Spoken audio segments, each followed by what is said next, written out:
Hello, everybody. Hello. It has been a long time since I have been live on Facebook. It's been a huge ride of change and deep growth and excitement. And I'm also simultaneously broadcasting also to Instagram for the first time too. So we're just getting that all set up and super excited. I'm so excited to be here today because the fact that I am here sharing what I'm about to share with you is literally representing the culmination of probably the last 30 years and 30,000 hours of client work. I actually haven't shared this with many people, but I've actually been sitting with people in different formats and doing counseling and spiritual work and body work and deep shamanic work and couples work, probably since the age of 14 or 15, and given the fact that I just turned 47, is actually 32 years this year. Can't even believe that. Literally thousands of hours, probably over 30,000 hours. And so if you're joining, let me know you're here and give me a heart, and I'd love to know where you are and where you're watching from. It'd be great to know who you are. And yeah, so the title of this live stream is Healthy Couples Having Hot Sex. Actually, healthy couples and parents having hot sex, love, and closeness will change the world, and here's how. And this is a cause really dear to my heart. I want to share just a little bit of my journey with you and why it matters to you especially. I have been on the deep work of love and relationship and intimacy and sexuality as a path. And it's actually been the central focus for me for a lot of years. And if you're joining us on the replay, hello. Put a heart in here and let me know you're here so I can connect with you. It's really, really exciting. Happy that you're here. Anyways, that's what I was saying. I've been on a really deep journey for the path of relationship and love and intimacy and couples work for a really long time in a number of different formats, individually and group, facilitated individual work, and also really, really deep transformation, growth, and work in my own partnership as well. Partnerships throughout the years. Some of you know that I have been partnered with my beloved husband, Noah, for about 15 years, although I think actually 16 years this year. We'll be celebrating our 16th year together. And truth be told, it feels like a lot longer than that because of all the deep soul work and intimacy work and sexuality work that goes way beyond time and space. And so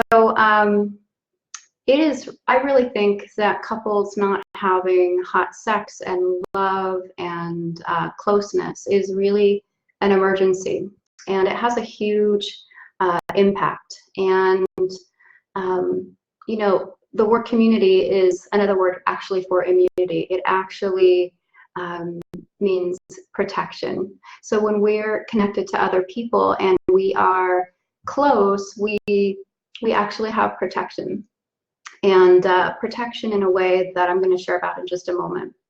And so when couples are having hot sex and are close and are having love that really, really matters and having really deep intimacy, there's just this way that it ripples out in so many different ways. And this is what I've been seeing in my own partnership, as the traumas have been healed, as the intimacy work has really deepened and gone to another level, and the sex has gone to another level of profundity.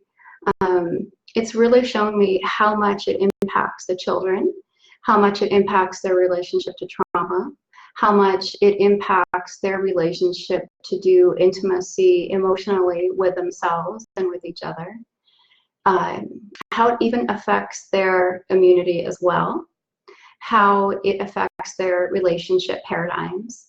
And all of these things have a chance in the place of a family, when there are loving parents connected, to actually be formatted in a way that really deeply can take off the table so many different challenges that children can have later. And you know, my own journey, I never really had a reality that was taught to me about how to do hot sex, love, and closeness. I did not come from parents who did hot sex, love, and closeness. They pretty much extent of their heat had to do with fighting. And that's a lot about what I learned in different ways. And so I had to undo all that, and I had to look at the trauma for that, and I had to look at the intimacy issues that were related to all that, and I had to look at the love issues that were related to all that as well. And that was a really deep journey. And everything that I have done in my work, the people who have come to see me over the last 30 years, pretty much all of it has been focused on relationship, and it has been focused on love, and it has been focused on connection. And so I really realized, after an astrologer told me a few years ago, that this was really the work that I was meant to be doing. And it took me a long time to really own that, because I was like, wow, you know, there are so many people out there who are doing so much on relationship and love and closeness and all that. And you know, what is really needed here? And so one of the things that I got really clear on was that what is really needed is for parents to be supported, for parents to have the connection that they need with each other. Hey, Ronit and Kavita and Monica, thanks for joining. It's great to see you. You know, when parents who are overwhelmed with the stress of running a household and dealing with finances and dealing with logistics and dealing with having children who are like little mirrors who reflect everything back to them, it is overwhelming. I mean, the people that I am working with are overwhelmed. Thank you, Kavita. Great to see you on here. Thank you.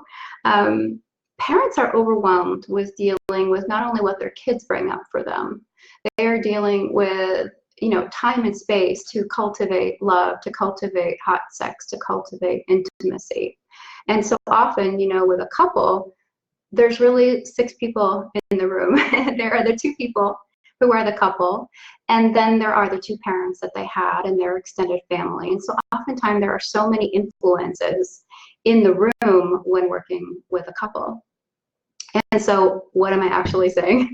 What I'm actually saying is that it's an epidemic when couples do not have that support, when parents do not have the support.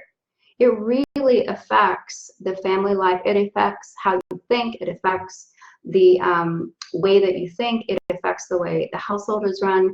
It affects the psyches and landscapes of the children. It affects how their lives work with each other. It affects so many things. And I am just seeing of epidemic proportions how overwhelmed and stressed, busy, successful parents are in this particular realm of cultivating hot sex, love, and closeness. And so that is my stake in the ground. And I actually truly, really believe that if there is hot sex and love and closeness going on with parents at home, the mandala ripple out effect is just so,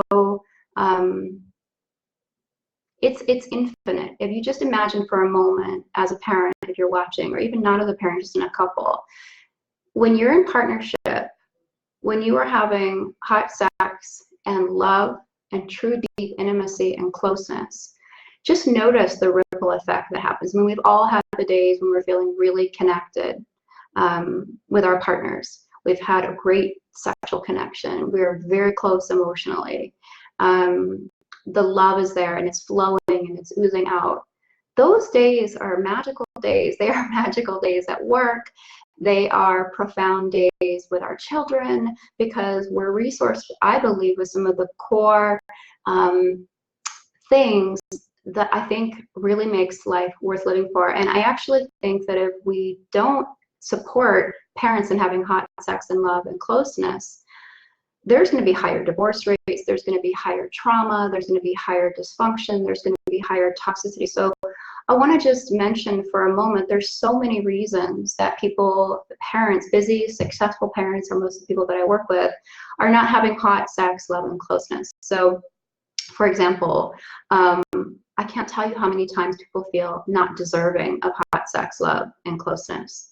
They didn't have parents that were sexually active, where, you know, their parents looked deeply into each other's eyes and were loving and connected and present and spacious and creative with each other instead of being destructive, which is what so many of the clients that I'm working with are unraveling.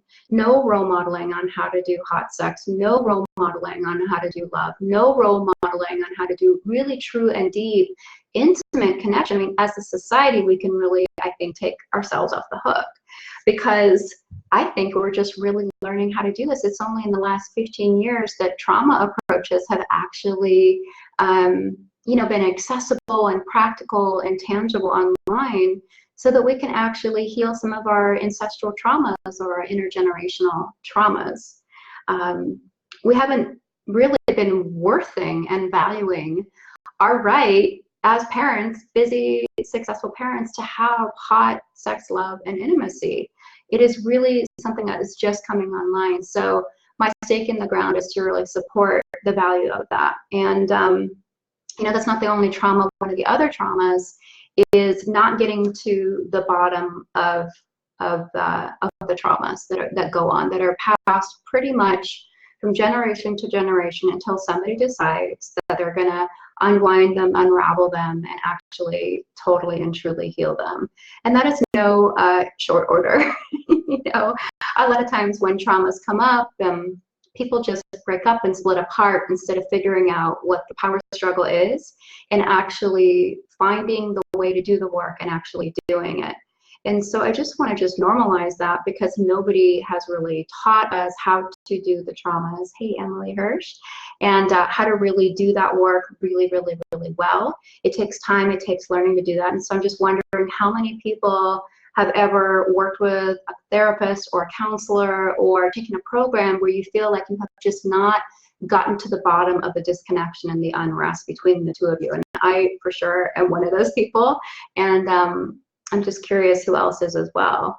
One of the other hindrances that I see so often with parents is just this emotional disconnection.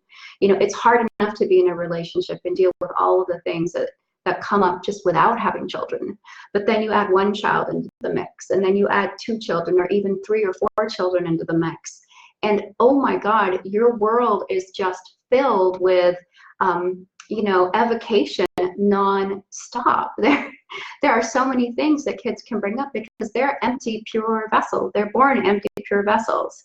And as parents, we project our entire conditioning. We can project our entire conditioning onto them, and their little personalities get formed, and their little egos get formed, and then their behaviors get formed. And sometimes, as parents, we cannot like those behaviors, and it's never ever really the child's fault. It's always, our own.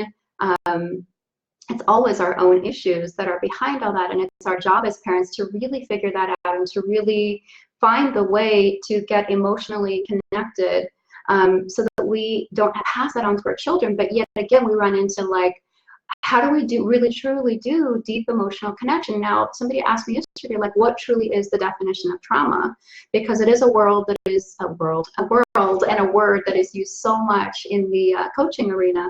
And I think it hasn't received the proper dignity and respect that it really deserves. So the way that I was taught about trauma, and the way I understand and hold it, is that trauma is anything more overwhelming. Trauma is anything that happens that is overwhelming to us more than we have the resources to deal with it. So say, for example, something happens to us and we have the inner resources to deal with it. It gets processed, it gets metabolized, and then it's dealt with, it's done. However, if something happens and we don't have the inner resources to deal with it, it can result in a trauma. Now, there are big catastrophic traumas, there are big D developmental traumas, and then there are little d developmental traumas too. So again, these are the hindrances with couples. It's like, what planet are you on when you say this? Or, we're having a discussion about something and you talk about it this way, and then I come back that way. and we're not connecting. Like, how many times do you think that that goes on? It goes on all the time. It goes on in my office all the time. It goes on with some of the couples that I know. I've experienced it intimately myself, and it's been a huge hindrance that can make me really wonder, like, am I with the right person? What the hell is going on here? How do we really deal with it? And I think that Hollywood does a pretty good disservice to make us think that all this stuff should just magically unfold and whatever. But I think what happens in Hollywood, as soon as people hit the power struggle stage of the relationship, they break up. There's not a whole lot of models for how to really do the relationship work and really find out what the real work actually is and actually commit to doing it, to go from the world of romantic love all the way over to the land of true love. And it really is a difference to have the romantic love period, which is full of a concoction of hormones, serotonin and testosterone and cortisol, and I know I'm forgetting one other one right now. That is romantic love. The brain can only sustain that for about 18 months at the very most. At that point is usually when the world of disillusionment happens and power struggle starts, and a lot of times couples break up then, instead of really going, okay, what is the work that we need to do? So the emotional disconnection is very often a part of that work. And you know, another hindrance is the sexual fizzle. You know, it was great when you had no kids. It was great at the 18-month, you know, the first year, 6 months, year, 18 months. You know, when you're full of all those hormones, it's actually been considered to be equivalent to heroin, coming off of heroin, that boost of hormonal concoction in that falling in love period. And so then the sexual fizzle starts, and people really think they're with the wrong partner. And it makes me feel so sad, because it is just so not true. I went through it myself. I thought I would never ever come down off of that romantic love period, and it was so hard and so humbling and so difficult and depressing, certainly at moments, to really be like, what the F has actually happened? What is actually going on? And so I don't think couples have any tools to deal with that. Nobody teaches us how to do, you know, sexual hotness. Nobody teaches us about how it actually works. We're, you know, especially I think all of us can be subjected, again, going back to Hollywood, the images that we see of people having wild hot sex, which are carefully framed second by second, or, you know, when there's such an addiction to porn in our country and all over the world, you know, it's not real. So I think that couples really don't know and don't have the tools on how to really, really do it. I've had to learn through a lot of study, through a lot of practice, through a lot of clearing my own traumas, clearing, you know, the deep emotional wounds, clearing the attachment wound injuries, to really, really, really learn how to do hot sex and love really, really well. And, you know, it's really little pieces at a time. It is such little pieces at a time. And again, you know, these are the hindrances, the not deserving, the not being able to get to the bottom of the trauma, to not really understanding or really, really knowing how to do the journey from emotional disconnection back into true connection that is underlined by non-defense and deep open vulnerability, and you know, being able to be transparent with each other. It's just, it feels really intense, and it can feel extremely overwhelming to not know how to do this. Hey, everybody from Instagram. Nice to see you all. Hey, hey, hey. And anyways, we are going to be diving into this work. I'm going to be diving into this work. You're welcome to join me for exclusive content over at my Facebook group, Hot Sex, Love, and Closeness. And, you know, I really just want to say in closing that diving into this work and actually really doing it comprehensively, so that you actually can have the hot sex and love and closeness that you desire, that you deserve, that frankly makes life worth living, is really going to change the world. When you change the attachment patterns in your lineage, when you clear the trauma that has been handed down to you that nobody ever